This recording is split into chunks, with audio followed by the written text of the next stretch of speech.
हैदराबाद आणि सातारा गॅझेट दिवाळीपर्यंत लागू करा अशी मागणी मनोज जरांगे पाटील यांनी केलेली आहे। महायुती सरकारकडे त्यांनी ही मागणी केली। जर दिवाळीपर्यंत गॅझेट लागू झालं नाही तर झेडपीला सरकारची एकही सीट येणार नाही असा सुद्धा इशारा जरांगेंनी दिला।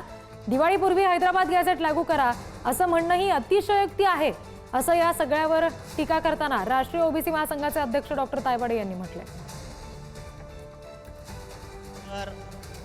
सरकारनं मराठवाड्यातल्या सगळ्या मराठ्यांना दिवाळीपर्यंत आरक्षणात नाही घातलं आणि आजपासून दिवाळीपर्यंत म्हणजे एक महिनाभर किमान जर शेतकऱ्यांचे प्रश्न मार्गी नाही लावले तर जिल्हा परिषदला सरकारचं एकही सीट शेतकऱ्यांनी निवडून येऊ द्यायचं नाही।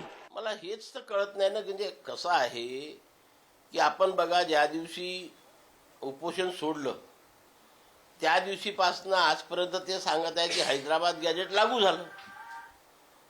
पूर्ण महाराष्ट्राने ते ऐकलं आहे, देशाने ते ऐकलेलं आहे आणि आता पुन्हा म्हणायचं की दिवाळीपूर्वी हैदराबाद गॅजेट लागू करणं ही किती मोठी अतिशयोक्ती आहे काय।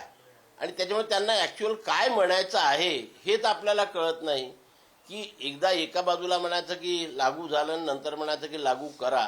या दोन्ही गोष्टीमध्ये मला विरोधाभास दिसून येतो। आम्ही आमचं समाधान आधी झालेलं होतं, परंतु 9 तारखेला शासनाने जी काही स्थानीय चौकशी त्या ठिकाणी नेमलेली आहे त्यांनी कशा प्रकारचे आणि कोणकोणते कागदपत्र मागवावे हे त्या ठिकाणी दिलेलं आहे। ते मागवताना त्याचं हे करताना त्याविषयी आमच्या मनामध्ये काही शंका निर्माण झाल्या।